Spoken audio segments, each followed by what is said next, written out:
I'd like to bring in Dana White, the Advocacy Director for Miriam's Kitchen there in Washington, D.C. Dana, thank you so much for giving us some of your time. A lot to unpack here.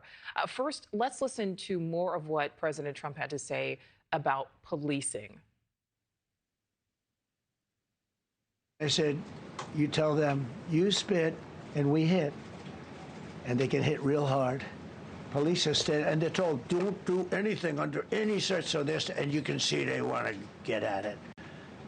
And they're standing there and people are spitting in their face and they're not allowed to do anything. But now they are allowed to do whatever the hell they want. All right, Dana, so you're there in D.C. I do want to talk more about your work with Miriam's Kitchen, but what is your reaction, to what we heard there, to what else we heard from the president, as well as those other high-ranking officials in the administration standing there behind him? First, thanks for having me. I want to provide a realistic perspective of what it's like to live and work here in D.C. All major cities, as you know, have crime. Ours is the lowest it's been in many years.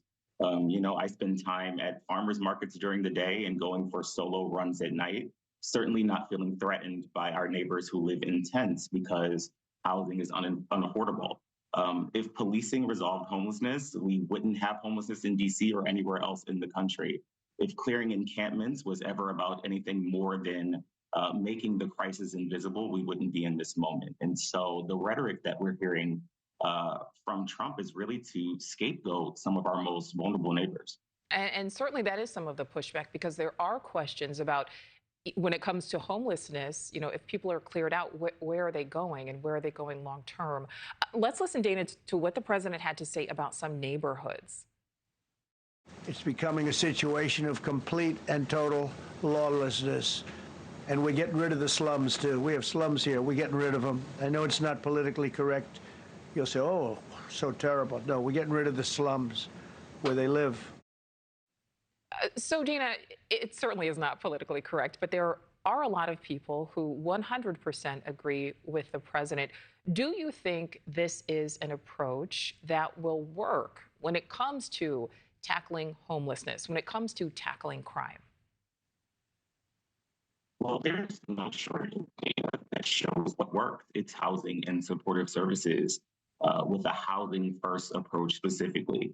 But we don't have an administration that's interested in solutions. Trump is targeting every vulnerable, marginalized community in this country, including our unhoused neighbors, not as a distraction from anything, but in this escalating authoritarian power grab that really sets us on course for the worst case fascist scenario. This is strategic, and it doesn't end with targeting our neighbors who are unhoused. It doesn't end with targeting non-white immigrants. I think what he said earlier is that DC was first. And so we will see this rhetoric continue to be perpetuated and this targeting of marginalized communities throughout the country. So, we said that you work with Miriam's Kitchen. Describe what you do right now there with Miriam's Kitchen.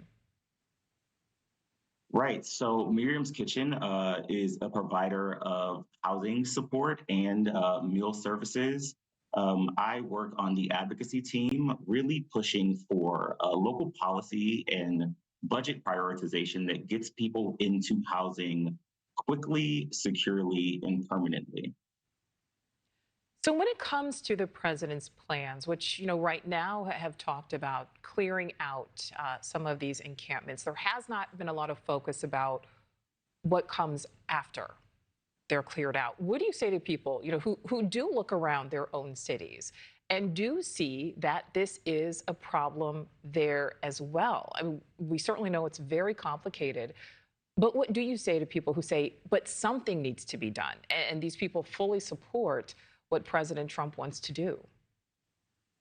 Yeah, I would say that homelessness has to be prioritized in policy and funding at the local level and at the federal level.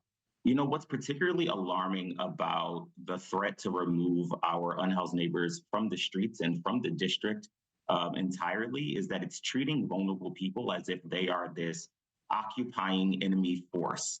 And it begs the question of where they will be taken, who will be taking them, and what about their human and civil rights? And what are the implications for any of us who this administration simply wants to disappear.